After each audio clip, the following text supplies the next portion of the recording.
Welcome to Accounting High. I've got the capacity to do a lot. We all do. But there's so much to do within this venture. And we got to a point within managing 3 other ventures simultaneously that it was a distraction to the core business that was the most profitable and that I could run the best. So it's the entrepreneur's gift and curse, or the entrepreneur's dilemma, that you've started to solve, started to figure out as you've taken these leaps along the way, right? Yeah. May I have your attention, please? Welcome to Accounting High. Here, we have no rules in place as we're on a mission to set our own traditions. So hang tight and learn with us as we grow. Whether you loved high school or you hated it, here's your chance to be a part of an unforgettable experience redone. So sit back, relax, and open your mind because class is in session. I repeat, may I have your attention, please? This is another public service announcement brought to you in part by Accounting High. The views and events expressed here are of the next generation of accounting and tech professionals leading this space. The events and suggestions are not to be taken lightly. Children should not partake in the listening of this podcast. Anything else? Yeah. So without further ado, introducing the star of our show, Scotty and Trevor. we're gonna have a problem here.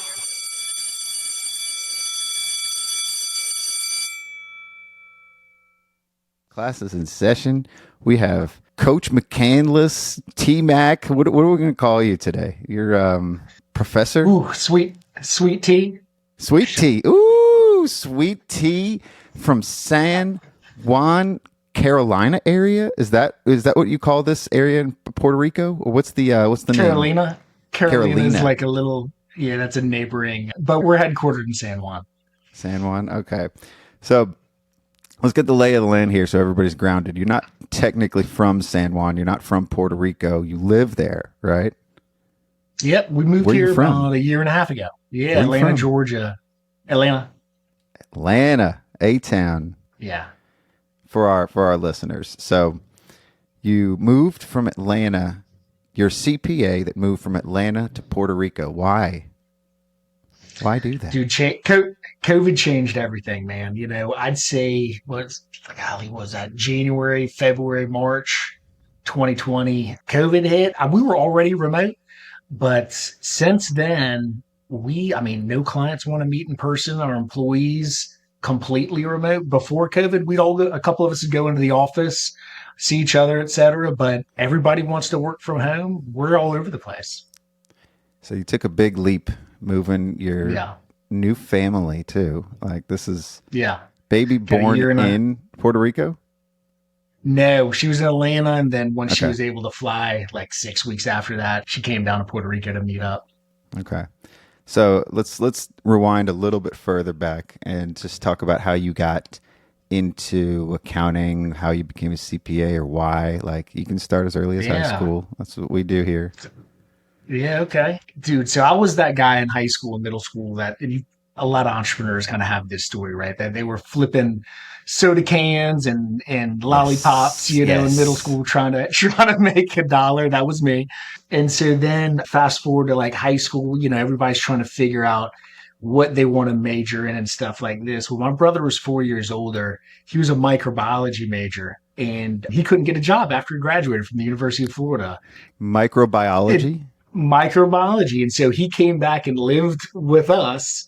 And I was like, oh, geez, I don't want to go through 4 years of college and not have a job, right? And so my dad was like, well, accounting's pretty consistent and that jives with your entrepreneurial nature. And so I dove into that. And dude, I remember in the dorm rooms, I was that guy like freshman year, sophomore year that was recruiting other people to become accountants. I was totally bought in. I remember one of my guys across the hall from me in my dorm, his dad owned a CPA firm in Jacksonville, Florida, where I grew up. And he was studying, he was in like history and he wanted to do poli-sci. I was like, what are you doing? I was like, you could just roll right into a firm after you graduate. You've got so much mentorship that you already know the business. And so he now owns a firm in Jacksonville. And so I recruited him. So you're a into the natural profession. you're a natural salesman because you're convinced when you're convinced that this is the right path for you, Right. why wouldn't anybody else want to do it, right? Like, why wouldn't anybody else want to do this because it's the right move?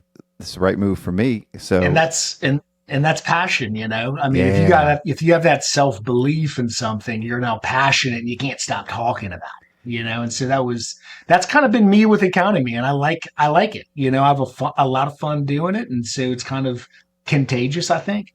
Contagious. So I had a friend in high school whose rap name was Contagious.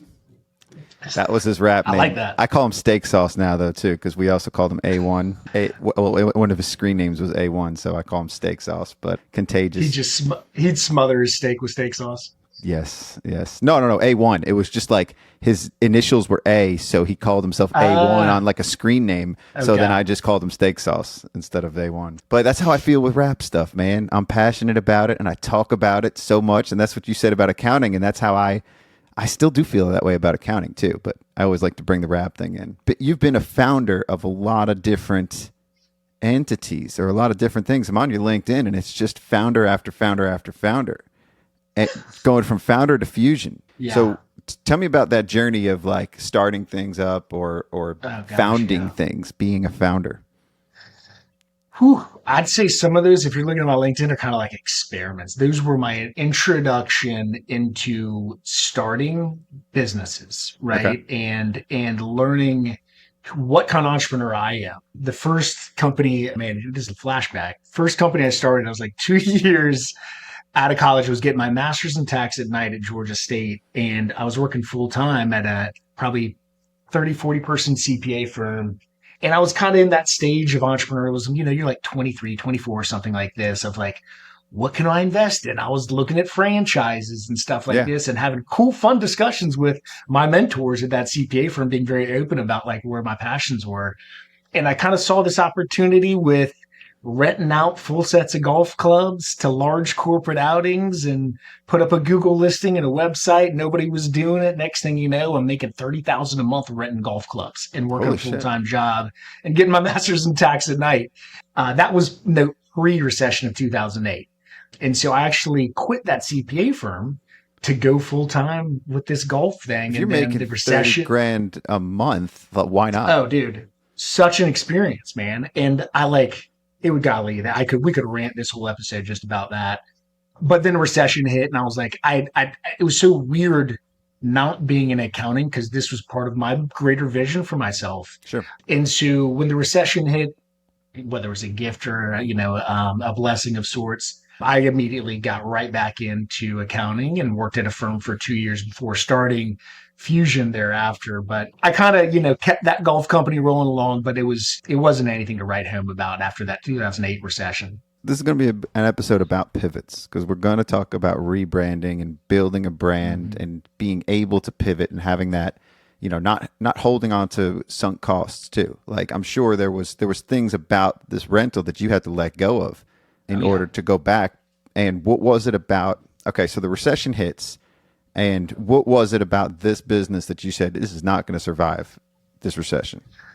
Well, it's a niche market. And so it's in the recreation industry as well. So when the recession hit, first thing to go is recreation, large corporate golf outings where they're spending hundreds of thousands of dollars for a day or two, and some of our clients were big nonprofits. And so that was an interesting pivot for them, like Lowe's and Home Depot. We would do outings of theirs. But yeah, that was the main thing is that But you didn't own any of this inventory? It was prone to, we owned it. I mean, at the outset, God, we could talk about this for a long time. All right. Yeah. Yeah. At the beginning, I partnered with another company out of Texas. Okay. And we split profits until I could afford to buy my own sets in bulk.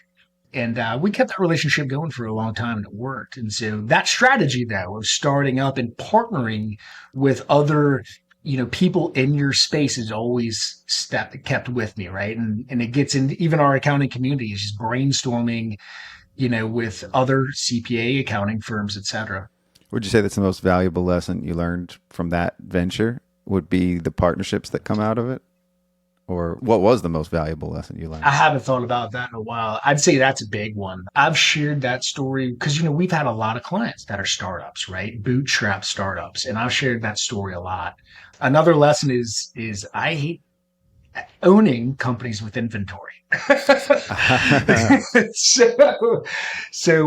Not working with companies with inventory, just owning them yourself. Yeah, right? correct. Let's be very clear about that because we do a lot of e-commerce work. I know. That was another lesson learned, but I'd say those would be the top two. But partnering and thinking of creative ways how to deliver your service or your product to your end customer, huge. Yeah. So that journey leads you back to accounting. All roads lead back to accounting for you. What was next? What was the next big founding venture? So let's see here. Then it was, I think at that time, I was still having this hat on of being the serial entrepreneur, which I'm not at all these days. These days I'm, honed in on Fusion CPA, but I still beg in to differ. You're in your lane, but you're still an entrepreneur. Based on our conversation, you for are sure. But within one business. Okay. So back then I was still in my late 20s and I started a company selling out licensed collegiate wear, these kind of scarves of sorts that we kind of created. This is a whole nother experiment. We got copyrighted products. We had licensed with major universities, but I forgot about that other rule of having inventory. So there's a lesson learned there, but I think the other major so you got a warehouse of scarves business, somewhere. Yeah, well, no, we gave them away. Okay. But we had a warehouse of scarves and golf clubs at one point. But then the other lesson learned, especially it gets back to e-commerce, right, is having major distribution cycles and outlets versus, we were going to, college game days and selling these things, by hand, which was great from a sales perspective and just, one-on-one, just sharing your story and sealing deals. But it wasn't scalable whatsoever. Lots of fun, though.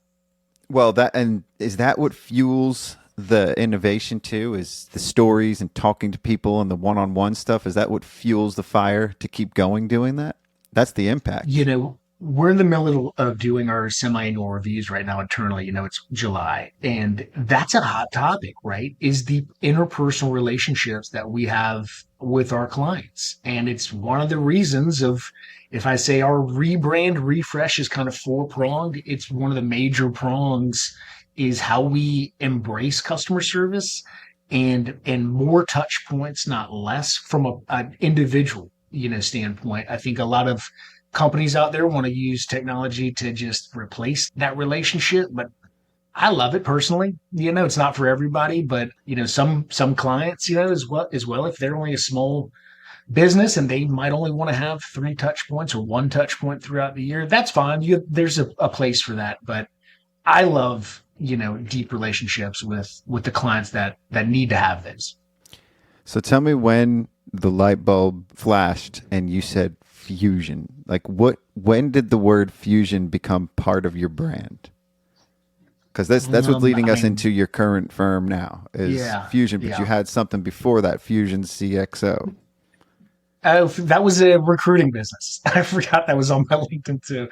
So recruiting's also been very big within what we do. We've got a full-time recruiter on staff as well. But yeah, Fusion, we were sitting on the porch, me and 2 of my first employees at Fusion CPA, and we were like, what name embraces our personalities, And I was never a fan of having my name on the door and everybody wanting to just come and talk to Trevor, but that we're really a conglomerate of people and personalities and skill sets. So number one, it was just I didn't want my name on the door. I didn't want to be the center of attention. I wanted to be a team approach. And Fusion just it came to us as just kind of a word that encapsulated that. What is it about that? Not wanting to be the center of attention, but also wanting attention? Because when you're the head of a business, there's something there. And I embrace leadership. I love it. Yeah. And having fantastic teammates around me, and we're all going in the same direction.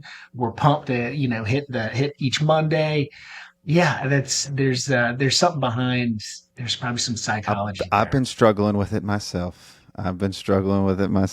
So you go from recruiting, but the fusion. So I like that. I like that story of a conglomerate, and fusing all of the parts together. It's a great word, and it's a great word to use as part of your brand. And obviously, you took it with you. It didn't work out for recruiting, but it worked out for this firm. So you started this firm. Is this the firm? This is the one you started Yeah, 12 Fusion CPA, years ago? 13? January-ish of 2011. Yeah. Yeah.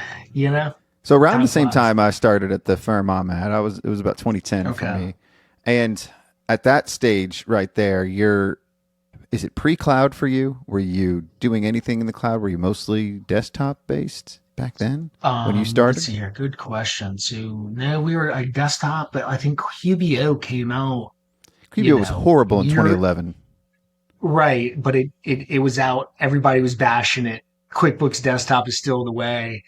But then it got better like 3 years after that, something around there. Yeah. And then it was like, great. It was like, okay, there's still your people with desktop, but now there's online. We can all access it anytime, anywhere. No backup files, which is a nightmare. Yeah. Yeah, I didn't mean to dive straight into there, but I was just trying to get the lay of the Yeah. land of like your mindset Yeah. around that stage. So you're in Atlanta, starting this firm. What was the onset to start the firm finally? Like after all this, you're an accountant, but you got golf clubs, scarves, and recruiting that's eventually leading to your CPA firm. Yeah. Well, this is always the vision, to have my own CPA firm. And after 6 years of working at these two CPA firms, and I wouldn't say I was working them like just any average accountant was working at these CPA firms. I was really embracing the work, right? So I feel like even though I had 6 years experience, I might as well have had 10. Because I was asking questions that were annoying the partners, right? I'm trying to analyze these ventures or why they're profitable, why they're losing money, et cetera. But at that point, I felt like I was ready. I could solve most problems in the world of tax accounting from A to Z. And if there was some outside of my wheelhouse, like international stuff or specialty kind of work, maybe manufacturing, I just referred that out. I knew my lane and I could service my clients well there. I had that same part of my journey where I felt like I could handle everything. I was young and I didn't realize I was on the peak of Mount Stupid till I realized how much I didn't know. Till I went head first into certain things and I dove in and I said, we could handle this. We could do this. I could do this. I could handle anything. And then ended up with a lot of mud on my face down. But it wasn't until I learned that to realize how much I didn't know. And then I was hungry to learn again and went up that next hill and tried to learn where other people could complement my skill sets too.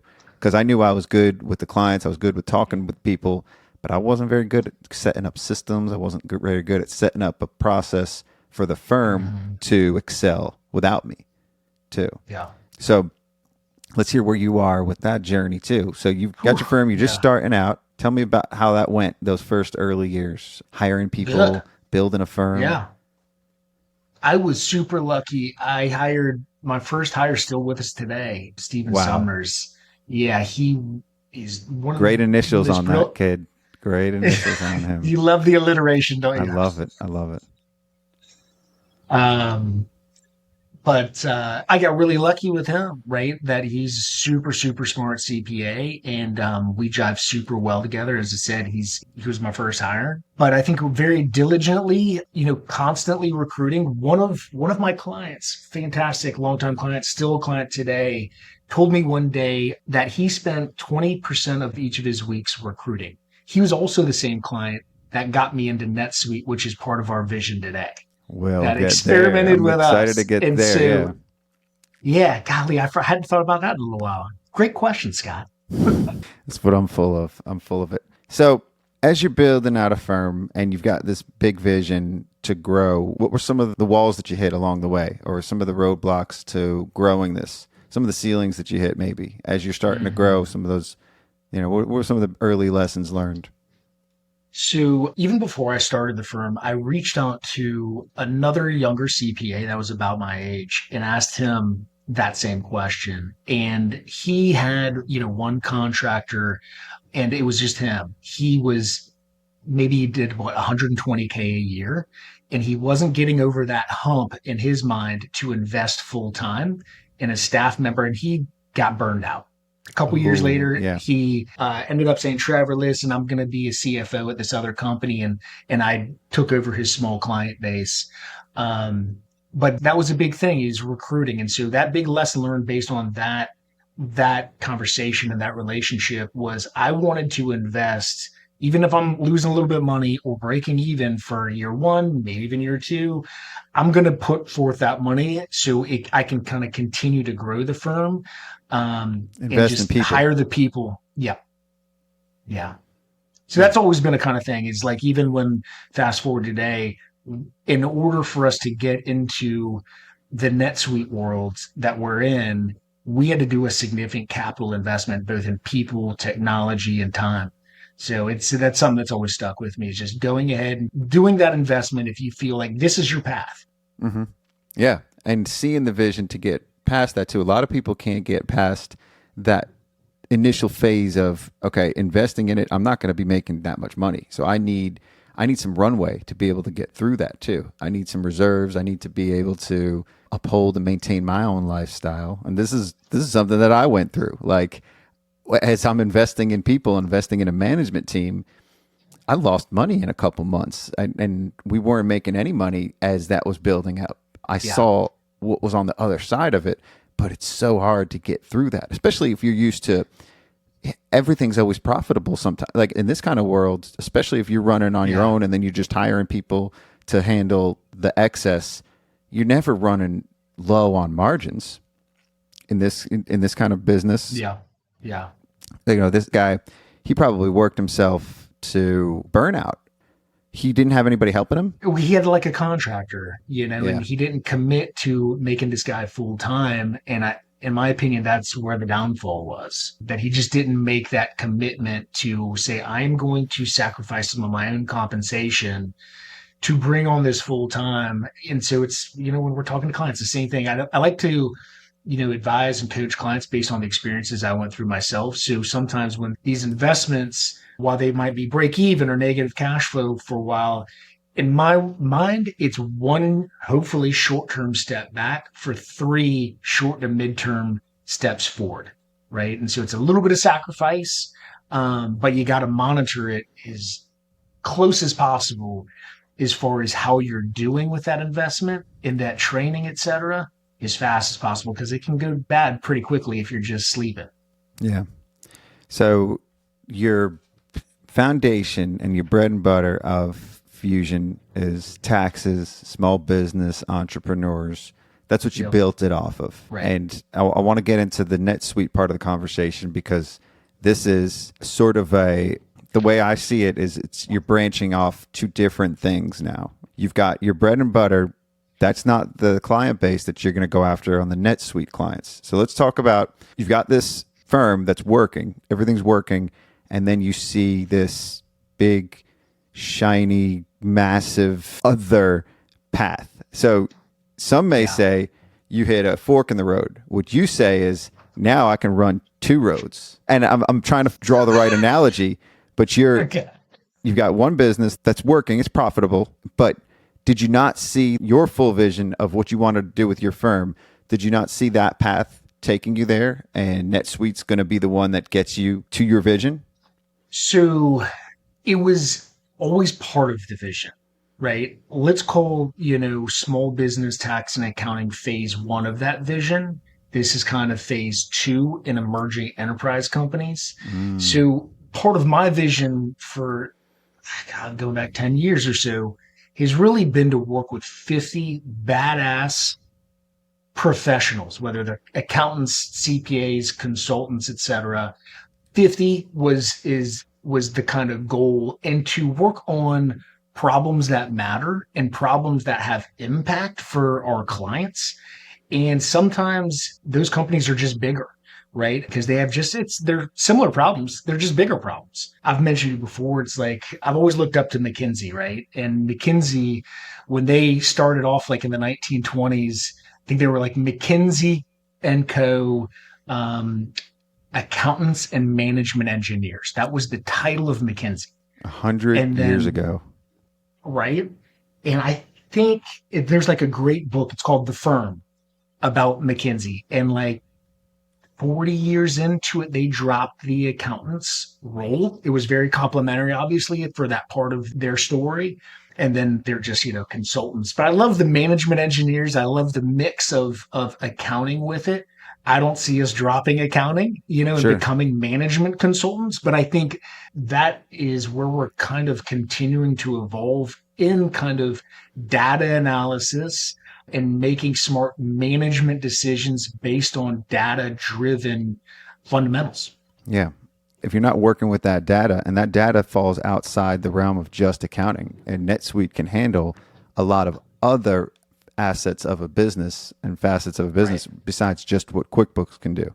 So you saw this being a way to fulfill your full vision, because that obviously the McKinsey has impacted you. You saw what they did, and they sort of, in their journey, they shed a lot of that compliance type work and the accountant type work to go bigger. And McKinsey has built a brand around consulting. When you think consulting, you usually think McKinsey. They do very well. So like, I'm starting to see your vision too. I'm starting to see where that's leading. And so you got this, one few years ago, you've got this one client that's merging their platform, and they're growing, and they're saying, we're gonna upgrade to NetSuite. And rather than saying, great, let me find somebody to help you guys with this, you said, let's do this. Well, they approached us, actually. They Did loved they? working with us. We were doing the tax work for them. And they had kind of, let's call it a junior controller in there. And they just wanted, number one, a second set of eyes to support him in his role. And he knew we didn't have any NetSuite experience, but he was like, hey, let's give it a try. Let's give it a go. And we were like, okay, let's learn. We could use the revenues. We love the relationship, and we get a chance to learn something new. And so we went down that road, and we also consulted with some outside consultants to help us learn a little bit. But NetSuite is of such complexity that you can't really moonlight on this platform. No. You can't do QuickBooks, like one person can't be doing QuickBooks and tax work and NetSuite. It's just, you're spread too thin. So we're like, okay, if we're going to go down this road, we have to invest heavily in a full-time, at least, to start off, one full-time individual, invest in training. So that was kind of our peak inside of getting some hands-on. And then that light bulb it started to get brighter and brighter. We started to have other clients doing the same thing. And it's like, okay, let's go full bore in this. I almost did the same thing with Microsoft Dynamics. Same thing. We had a client come to us. They were ready to pay us like $50,000 to help with everything. This was like a year engagement. And I was like, all right, I think we can manage this. Maybe we can get some more clients on it, a couple more engagements and have people working full time on it. It stalled out. We didn't even pursue it because I saw the fork in the road. I saw, okay, I'm going to have one business that has a handful of people dedicated to this enterprise product and clients there. They're working full time with them. But then I also have 100+ small businesses that we're serving that also rely on us too. What am I going to do? Take on both types of clients? So I hit that fork in the road, and then I hit eject. You're pursuing it, and I find that admirable. But I also see, to point down the road where you're going to have to make a decision, are these two separate businesses? Now, they could be under the same umbrella, fuse them together with the fusion, but you're going to have to operate them as separate businesses. And I think this is the stage that you're in now with these phases, is starting to decide with this rebrand, do you rebrand the original firm fully, or do you spin off a new brand for the NetSuite clients? And me and one of my coaches argue about this a lot. So he's kind of taking your position that this is a different brand. I'm taking the position that it's kind of two different departments, two different client bases. We have our small business foundation that we still love serving, and we've got our team that really specializes and are great at it. And that's that kind of zero startup, kind of business to 5 million. And then this other zero, no pun intended, because I'm a zero guy, but we're QuickBooks here too. Yeah. But then you've got this other client base that is 5 to 75 million. we're doing very much the same stuff for both of them. It's just specialists in the technology are a little bit different. Does that make sense?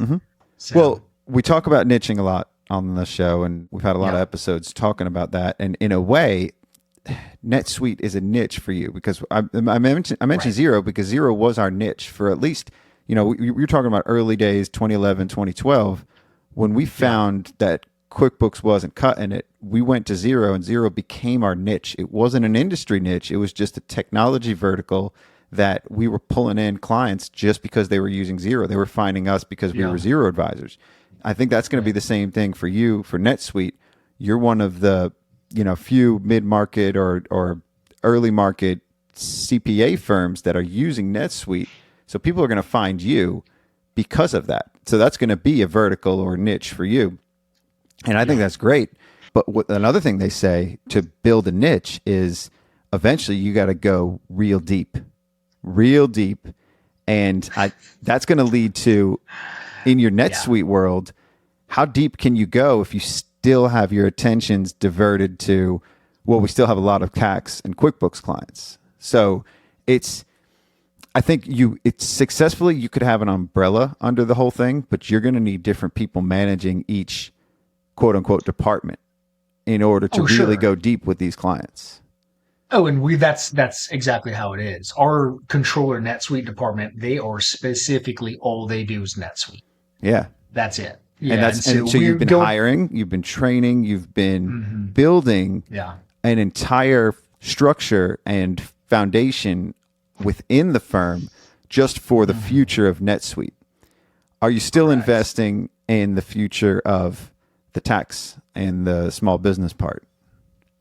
Yeah, I mean, fortunately, we've got to have 40 hours a year of CPE. Sure. And there's always tax law coming out. And I'm a tax guy. I love tax. I think it all works together.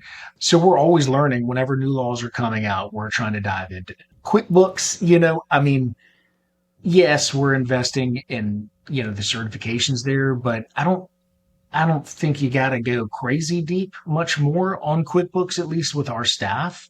So at least from a dollar perspective, again, well, not the software part of QuickBooks, but it's the clients. So that client base, you probably could look at that and narrow down to which ones you want to attract on that side. I mean, I think you've even said it too. That's the smaller business that needs help with the taxes and the full service aspect of helping small businesses and an accounting firm. You're at your CPA firm, you're doing their taxes, you're doing their books, you're consulting with them, you're helping them. Some may say that in and of itself could be a large business. You can continue to grow that too. And it's healthy, it's profitable, it's taking you to where you're at. I think I'm with your other coach. I'm with your coach in saying these are two separate businesses, because if you're going to rebrand that, but also market to the NetSuite clients, then who are you talking to? You're talking to two different people with one brand, right? So with your new brand, your new image, your new name, are you going to attract more of the NetSuite clients, or are you going to turn away some other potential clients too that would be a good fit for the other side of the business? Yeah, our marketing's wholly geared towards NetSuite. That's so all those are the clients. That's your acquisition. You're trying to acquire NetSuite clients. Correct.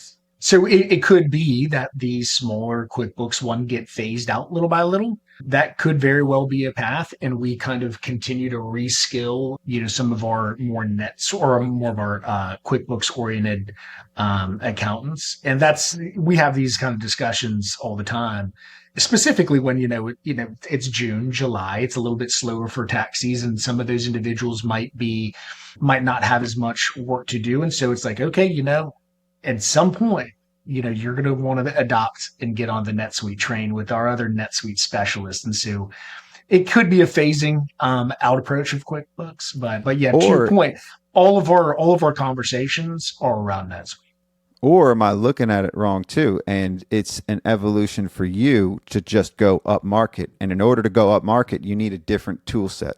You need a different set of tools. So maybe I'm looking at it as parallel, but maybe not. Maybe it's just all of those clients were with us because that was us. You reflected the clients, but you're trying to go enterprise and go up market and grow and get up to that 50 badass professionals stage. And in order to get there, you want to be in that upper end of the market and work with that work up market, work with larger clients, and you need a new tool set. So you're evolving as a business. Maybe it's just part of the evolution. Well, I think it's also a combination of factors. Like 70% of the new clients that come to us, they've had some kind of significant issue within NetSuite. You know, whether it's somebody like their internal controller quitting, whether they've, their current bookkeeper, maybe they were great at QuickBooks, but they've just converted to NetSuite. And so we have to help in some of that integration and implementation of going from QuickBooks to NetSuite. So it helps that we have that skill set in both. And we kind of think about the finance department for this market, this $5 to $75 million customer, as kind of like a puzzle, a 5-piece puzzle. You've got your CFO, a controller, a bookkeeper, an AR person, an AP person. And whether there was turnover there, whether it was just a natural progression that the current provider or people internally just didn't want to get up to speed with NetSuite. So a lot of our clients are referred to us by other accounting firms, to just say, hey, I don't want to go there. Maybe I want to just do the bookkeeping end of it. And I want to, learn a little bit about NetSuite, but if y'all could be the controller team. So we're kind of running the month end close and some of the just deliverables on a weekly basis. That comes into play a lot. But yeah, we look at this finance puzzle and to see where we fit in. Yeah. But it's good for us to have the experience in both QuickBooks and NetSuite, in my opinion. Well, to draw a parallel, I'm going through a bit of a rebrand in the rap phase, in the rap arena. For the whole year last year, I went by Lil Toddler. That's how, when I met you, it was Lil Toddler. That was the first thing I heard from you at Accounting Salon. And it was like, I just had to meet Lil Toddler. And I love that. I love that name. I feel like I still want to keep that. That's my Fusion tax. But I've gone on to OKR. I think that might be a little bit more scalable in the business world. I think I can evolve and grow. It's a word that works on multiple levels. It could work with software companies. Accountants are starting to learn OKRs. I'm just the OK rapper, but there's a play in there where I say it's part of my evolution, but I still don't want to let Lil Toddler go. I still don't want to just shed it and let it go. So I still need to keep it there and say I'm still working on some raps as Lil Toddler. Yep. I'm diverting my attention, and there's one that I'm working on that I started as a Little Toddler track, but it's probably going to be an OKR track, and it's called No. And it's about saying no more and knowing when to say no in business. I mean, most of my raps are about business, about accounting. And I think that's what you're going to have to learn too with this new venture or this evolution is when you have clients that come to you that like they're a perfect fit for Fusion Tax, you still may have to say no to them. If you really want to evolve and eventually let that kind of live its own life until eventually, like you said, you're going to upskill some of the people that you have working on those clients. Eventually, you're going to start losing some of those. And if you really want to build and you got 70% of your new clients coming to you as NetSuite, well, maybe 100% of the ones you take on should just be NetSuite as you build that. And I'm giving you advice as I'm learning too, because I'm still trying to figure this out myself, maybe not for my firm, but maybe for my little rap career here. Right. Yeah. So tell me, what are you going to do? What are you going to say no to? Like you got now, let's say next week you get 5 leads that come in the door. 2 of them might be perfect Fusion Tax clients and 3 of them are NetSuite. How do you devote your time to those proposals and putting that together? Tell me, what would you do? We're still going to take on all those. All of them. I know that might be. That might not be. Say no. I need to play this track for you. Yeah, I need to play this. Yeah. We might have to play this out because we have each of these departments with dedicated staff to them. That's still, again, my foundation and our future. I'm not going to just necessarily right now throw out our foundation. But your context shift. I don't see that. Your salesperson, whoever's putting together those proposals, is going to be really context shifting. I got to put this one proposal together, and the dollar value is going to be way different. The work's going to be different. Like everything's going to be very different between these proposals. At some point, you're really going to have to focus. You might be right. As a coach, as somebody that I'm You trying to teach don't myself really this. abide I can't by. do it, though. I don't You don't abide by rules. this. Hell no. Or Gestalt, right? You're just Yeah. like, hey man, this is what you got to do. Well, that's how it is. I feel like but I'm also acknowledging the fact that this advice I'm giving you, I wouldn't be able to take myself. And it's hard for me to do these things. Easier said than done. Yeah, these have been the hardest things in my journey is saying no. That's why I'm writing a song about it. I can't say no to opportunity. When somebody comes to me and says, I'm going to pay you this much to do this, all right, let's do it. And we used to say yes to everything. No, granted, there's a boatload of things that we will say no to. Boatload. We've said, I can remember 2 no's earlier this week that were like, nope, we're not the right fit for you. I can send you to somebody else, but that's just not our bread and butter. Here's the thing is that like of our workforce, and we've got 22 people on my team, right? Actually 45% of our team is non-billable. It's support. It's onboarding geared towards, these 2 client bases. So it's not like our team is scrambling between a proposal on NetSuite and a proposal on QuickBooks. That's not at all the case. We've got that process down and we've had it down for a while. So we can easily onboard both of those. And then we go right into the teams, so it's not like, I don't think our attention is distracted too much with these 2 client bases and how we do it. Yeah. I think and it's going to be important to continue to further define them. And again, maybe it leads to 2 mini brands under the one umbrella, right? 2, not many, they're not, none of it's many, but 2 side brands parallel. My coach Scott's going to watch this. And he's going to be like, Trevor, that's another one for me. I'm like, well, I think a lot of our audience too, is listening and probably, a lot of them could be in similar situations where they have, they're trying to pick a niche. I've been trying to pick a niche for years and I can't do it. I can't commit because then I still want to work with that type of client or that.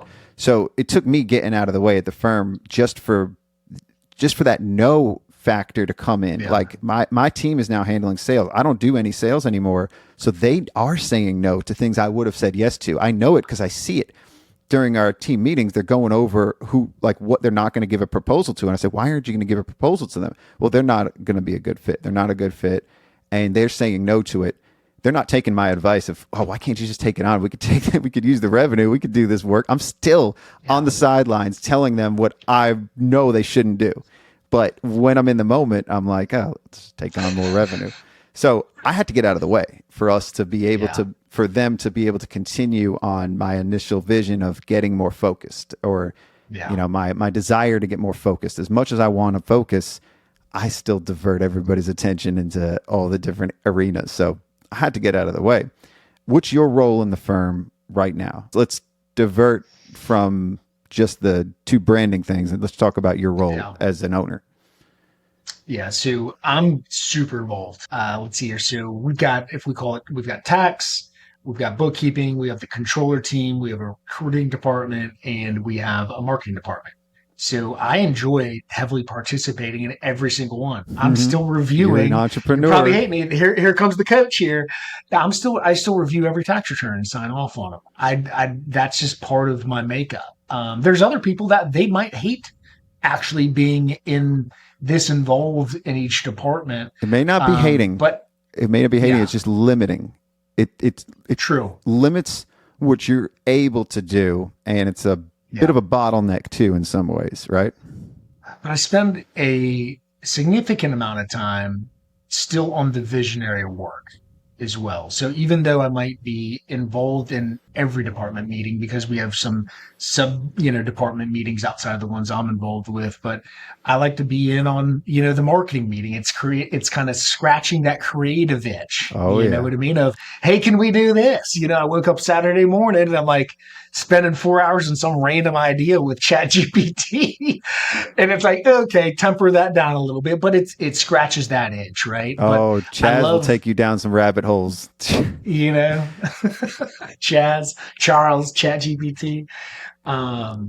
Charles GPT Senior is the 4, right? Is that the more senior level? Which one are you using? 4 or 3.5? Yeah, of course. Yeah, I saw that they took out Bing for the moment, but who cares?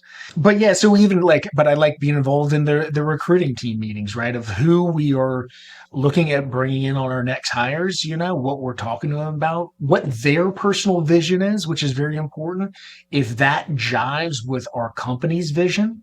And so it helps me to revisit where we're going from a company standpoint, make sure everybody in our team understands where we're going as a company. And if that aligns with their personal vision, and that you have to revisit that, at least on a yearly basis, because whether you have a kid or you move somewhere, does your personal vision change from year to year? And it very well might. It's not like you're saying, hey, this is my vision and I'm stuck in the mud with it. Oh, no, it always evolves. Yeah.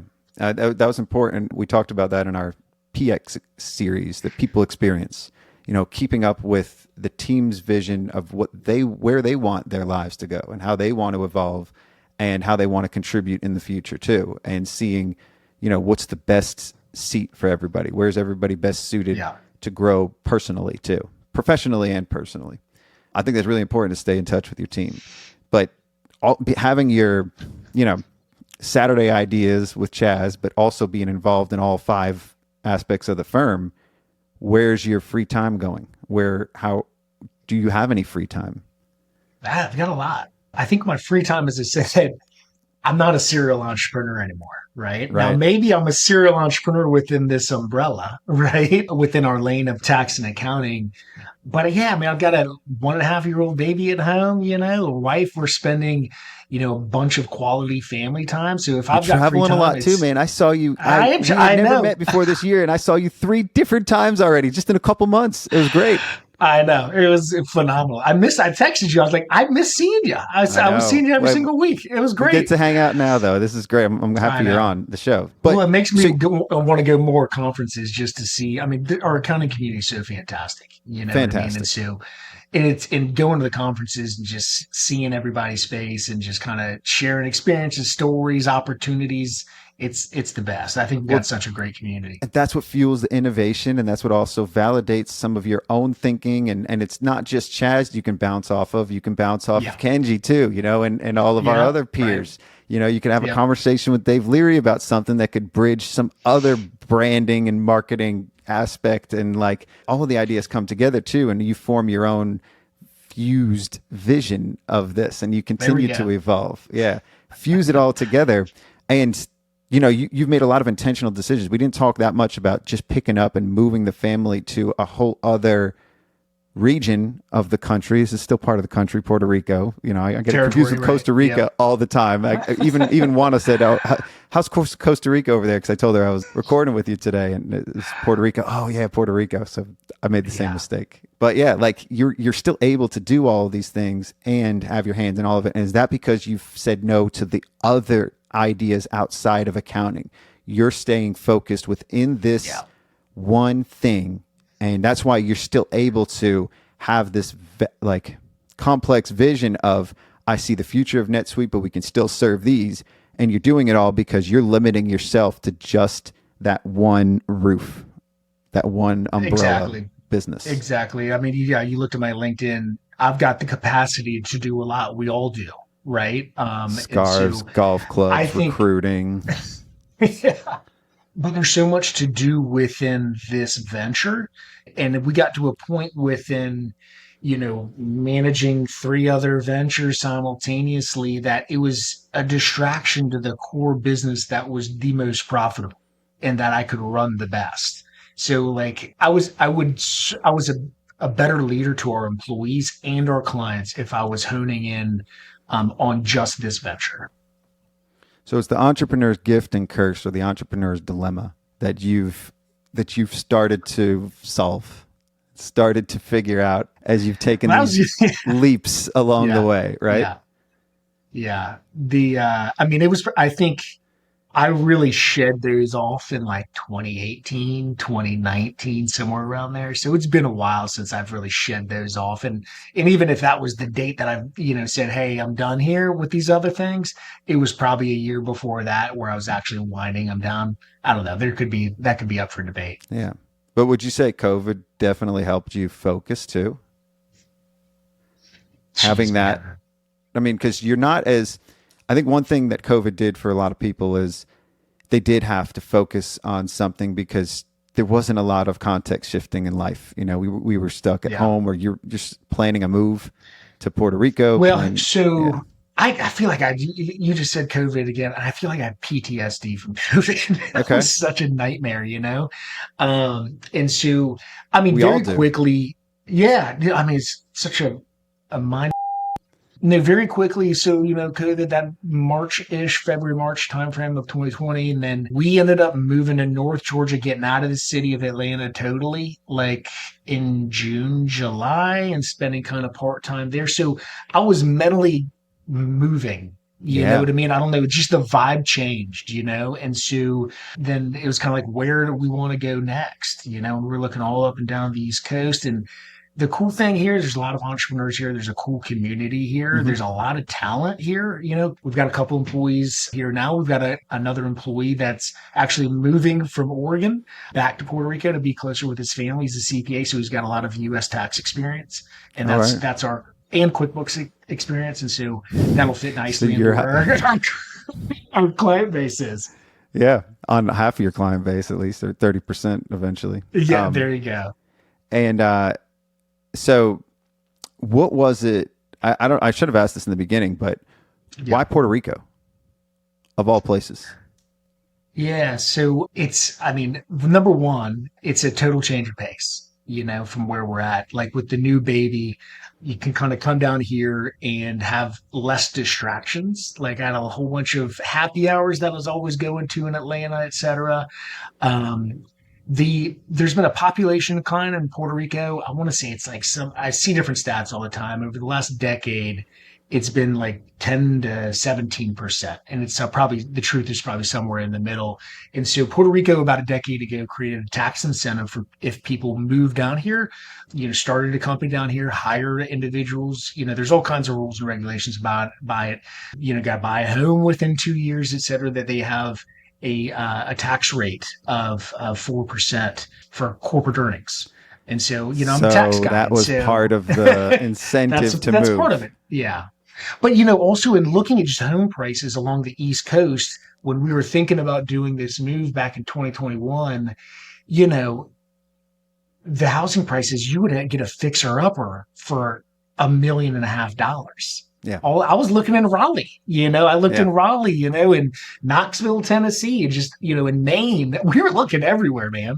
And so we were able to buy this house with very much within our budget, with little renovations. And so, you know, it's cool there. You know, my parents met in Puerto Rico years ago. Okay. Yeah. So Puerto Rico's always had like a special place in our family's heart, you know. And we had vacationed down here before. It's a chill vibe, man. I grew up in Jacksonville, Florida by the beach. And so this, like, you know, I was landlocked in Atlanta. I hadn't, you know, been around the ocean very much. And so, you know, part of, you know, when I'm able to get in touch with my personal vision sharing, et cetera, a half day on Friday, like I've got some friends in town today that we're going to go to the beach after this and kind of relax. You know, I mean, I've always been an ocean guy. You probably see a sailboat in the background here. I used to race sailboats in high school. And so, you know, I'm a water guy. And so it just all works together, man. Well, last thing is your bobblehead and EO. So Entrepreneurs Organization, is that EO? You're part of EO. When did you join EO? You know what? That same client who got me into NetSuite and told me about 20% recruiting each week got me into, he's the one who started telling me about EO. And so, golly, that must have been probably 6-7 years ago. And for EO, if for those who don't know, EO is a phenomenal organization. Just peers in different industries, experience sharing. You know, you got to be the founder of your company and gross over $1 million. Kenji attributes a lot of his journey to EO. I have a client that just sold her business and she attributes all of it to EO. A lot of people have sworn by it. And it's a global organization. Like I've gone to the global conferences in Germany. We've gone to trips to Portugal to meet with EOers, Mexico, all over the place. And so I'm a member here in the EO chapter in Puerto Rico, which is phenomenal. It helps us integrate with the island and wrap with other entrepreneurs locally. I mean, we're Wrap all with running other global entrepreneurs locally. Yeah. I love it.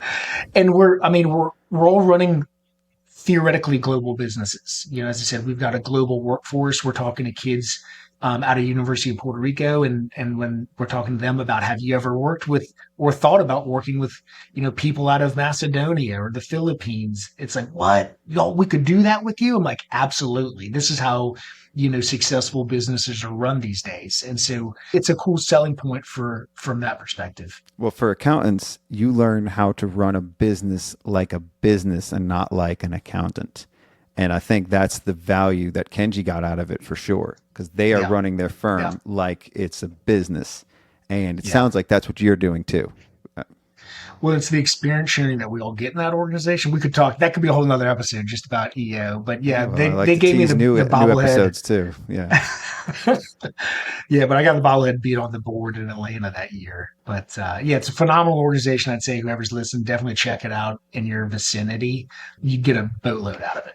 Well, you've got the personality that deserves a bobblehead. I had one when we were Sons of CPAs. I had my own little cartoon bobblehead version of me that I was rolling around. I think you could see it on this mic if I pull it far enough. But that was our own little logo. If you look up, try to find the old Sons of CPAs logos. But I love the bobbleheads. I love the pop figures. I love all that stuff. But thanks for coming on, homie. I really enjoyed this. I think we learned a lot about being intentional with your pivots, being intentional with your business. But the entrepreneur's gift and curse is we have so many ideas. We have so much we want to do. We have so much we want to give to the world, but we only have so much time. We're limited. We have a lot of limiting factors, and we can't do it all. I mean, I'm very interested to hear where your vision takes you and where you end up with this NetSuite thing. So we'll be checking in again, maybe junior year. This is early sophomore year at Accounting High. So we'll see where you end up junior year. Dope. You have any parting wisdom to give our students? If I'm thinking about who a lot of our listeners might be, other accountants, obviously, whether you're a staff accountant or an owner of a small firm, I think just reconnecting with your personal vision, I think, is probably one of the best things that you could do for yourself to make sure that you're grounded on where you're going to go, because there's a boatload of ups and downs in this path, and as long as we've kind of got that greater goal that we're working on, it helps us get through those downtimes, whether it's employee problems, client problems, whatever it is. That'd be probably my parting words. And the best way to navigate those boatloads of ups and downs is to not be landlocked and have a sea of opportunity, right? There you go. Keeping it all connected, Scott. Peace out, homies. Class dismissed.